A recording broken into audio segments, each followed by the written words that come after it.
Hi, 5th period. I have just discovered that an artistic choice I made during the production of this video is a very bad one. In this video, you will see me attempt a British accent for no reason. It sounds gross, and I'm apologizing to you in advance, so brace yourself. Let us go then, you and I, when the evening is spread out against the sky like a patient etherized on the table. Let us go through certain half-deserted streets, the muttering retreats of restless nights in one-night cheap hotels and soulless restaurants with oyster shares, streets that follow like a tedious argument of insidious intent to lead you to an overwhelming question. Oh, do not ask what is it.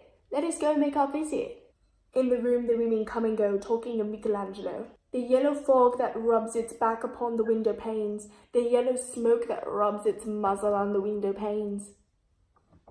Licked its tongue into the corners of the evening, lingered upon the pools that stand in drains, let fall upon its back the soot that falls from chimneys, slipped by the terrace, made a sudden leap, and seeing that it was a soft October night, curled once about the house and fell asleep. And indeed there will be a time for the yellow smoke that slides along the street, rubbing its back upon the window panes. There will be a time. There will be a time to prepare a face to meet the faces that you meet. There will be a time to murder and create, and a time for all the works and days of hands that lift and drop a question on your plate. Time for you and time for me, and time yet for 100 indecisions and for 100 visions and revision, before the taking of a toast and tea. In the room the women come and go, talking of Michelangelo, and indeed there will be a time to wonder, do I dare, and do I dare? Time to turn back and descend the stair with a bald spot in the middle of my hair. They will say how his hair is growing thin. My morning coat, my collar mounting firmly to the chin. My necktie rich and modest but asserted by a simple pin. They will say but how his arms and legs are thin. Do I dare disturb the universe? In a minute there is time for decisions and revisions which a minute will reverse. For I have known them already, known them all. Have known the evenings, mornings, afternoons. I have measured out my life with coffee spoons. I know the voices dying with a dying fall beneath the music from a farther room. So how should I presume? And I have known eyes already, known them all. The eyes that fix you in a formulated phrase. And when I am formulated, sprawling on a pin. When I am pinned and wriggling on the wall. Then how should I begin to spit out all the buttons of my days and ways? And how should I presume? And I have known the arms already, known them all, arms that are braceleted and white and bare, but in the lamplight down with light brown hair.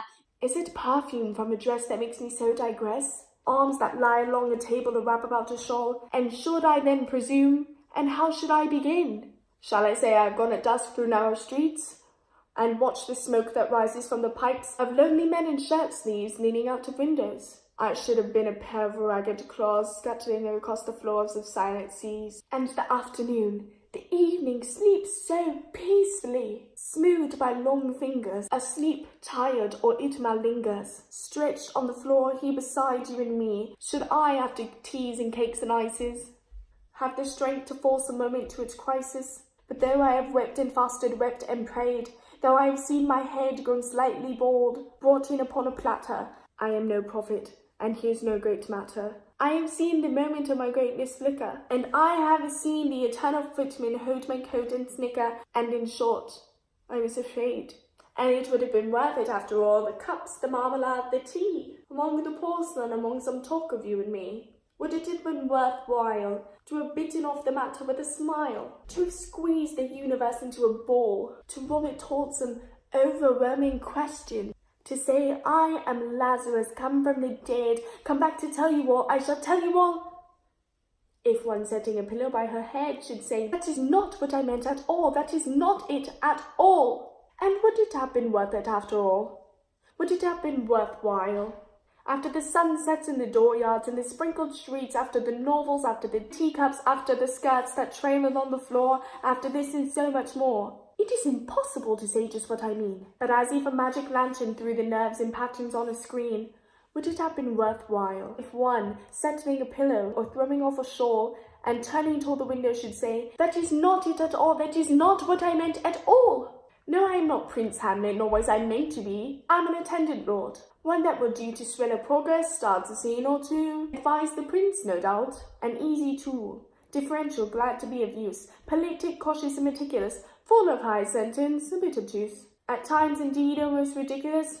Almost, at times, a fool. I grow old. I shall wear the bottoms of my trousers rolled. Shall I put my hair behind? Do I dare to eat a peach? I shall wear white flannel trousers and walk upon the beach. I have heard the mermaids singing, each to each. I do not think that they will sing to me. I have seen them riding seaward on the waves, combing the white hair of the waves blown back, when the wind blows the water white and black. We have lingered in the chambers of the sea, by seagulls reed with seaweed red and brown, till human voices wake us, and we drown.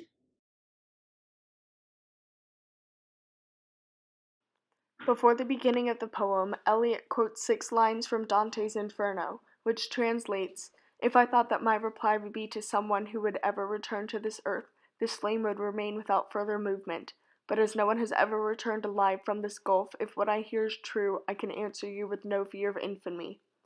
It's likely that Eliot included this quotation to allow for another interpretation of his poem with connections to Inferno, Hell, and Confessions. In the first stanza, Pulfrock invites his lover to walk around a modern, grimy city and alludes to alcohol and sexual activities. Pulfrock tells his lover that the city leads to an overwhelming question, and he declines to tell his lover what the question is, declines to answer it as well.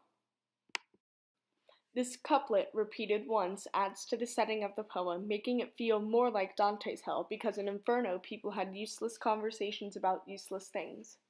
Eliot uses the color yellow, autumnal verbiage, and personification of fog and smoke to describe the city further.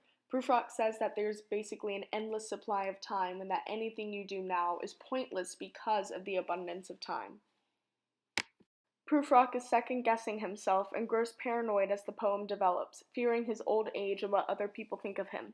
He doesn't want to take any risks or disturb the universe, so he keeps changing his mind because he is a coward. In the next few stanzas, Pulfrock goes on to boast that he has an extensive knowledge of life and a great wisdom. He repeats similar sentiments of unimpressive accomplishments until he begins to sound insane. He grows more and more paranoid, thinking that he is presuming too much. Pulfrock digresses and fantasizes about a woman's arms and a woman's perfume, while also bragging about how he seems to get women.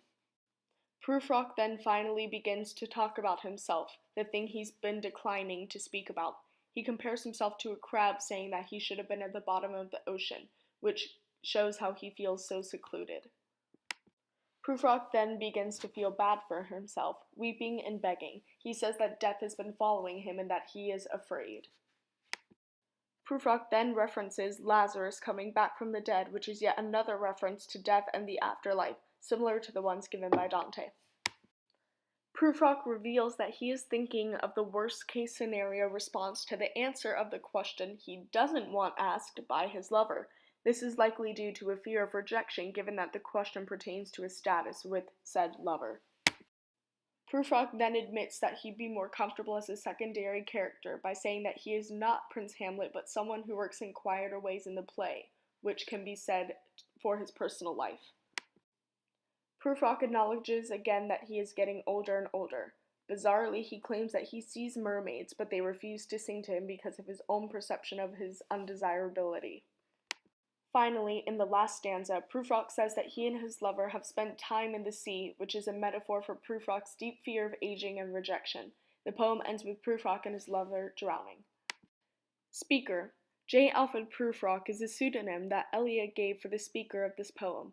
Pulfrock is an aging man who believes his hair is growing thin and is tired of the social interactions of his daily life that have led him to do nothing of meaning. At the surface, Pulfrock seems to be a hopeless romantic who is always looking for love. However, on a deeper level, Pulfrock is a sad and honest man who is approaching the end of his life and realized that he has not accomplished near what he has wanted. Pulfrock is having an early 20th century midlife crisis. Occasion. During the duration of this poem, the speaker walks around a yellow, hazy city during an autumn night. The speaker could have been coming home from a party with women who talk of Michelangelo and his walking throughout the town. However, most of the diction are thoughts of the speaker as he is having a realization about himself and the world around him. Audience. This is a dramatic monologue, but in the first line it is established that the author is not only speaking to himself, but a woman. The poem begins with, "Let us go then, you and I," as if the person he is addressing in the first line is also the person to which he is speaking for the rest of the poem. Purpose. As a modernist poem, Eliot attempts to discuss and articulate the complex relationship between the monotony of everyday interaction and our need to seek out the banal relationships. Pulfrock switches between showing his true self and the face he puts on for crowds, an issue that most people have to deal with. Eliot shows us, rather than explains to us, the constant battle between who we are and who we need to be, and the blurry distinctions between the two. Subject. A modernist poem, Eliot shares the deep introspective feelings towards the universe and his interactions from the point of view of a man who has trouble establishing strong social relationships. The repetitiveness of the personalities and conversation topics help Pulfrock realize that he lacks purpose. As an aging man, Pulfrock worries that the mundane lifestyle of his peers are a portion of the reason for his lack of motive for pursuing the important things in life before his death. As the poem progresses, Pulfrock becomes more and more frustrated with his inability to express his sentiment in words. He then compares himself to the Shakespearean character Hamlet, but quickly decides that the comparison is too complimentary, and then proclaims himself the fool, becoming too obtuse and full of high sentence. Tone. At the beginning of the poem, there is a romantic tone associated with the girl from across the room mystery. Pulfrock imagines the tea conversations to be had, but that quickly turns into an existential questioning about the purpose of imagining such interaction and the interaction itself. For the meaningful bulk of the poem, Pulfrock embodies a somewhat bitter, impassive, and pseudo-nihilistic tone, believing there's nothing but the mundane life of social interaction of everyday life. The tone is also shown through the use of rhetorical questions, all essentially asking, "Is it even worth it?" as the author begins to question the purpose of relationships, specifically with the woman he is thinking about. At the end of the poem, the speaker becomes angry and self-deprecating as he approaches a resolutive tone as he accepts his old age and his life as it is, as disappointing as it may have been. Devices. Throughout the poem, Eliot makes use of rhetorical devices to establish how Pulfrock is anxious about his future, both in terms of his woman and his life. Eliot makes sparing use of rhyme. The end rhyme is used frequently and inconsistently through a certain set of lines. In fact, the form is all over the place during this poem. Eliot uses Shakespearean form in some places, but is free verse in others. This is used as contrast to the repetitive life of the speaker, but reflects the flip-floppity nature of the human condition.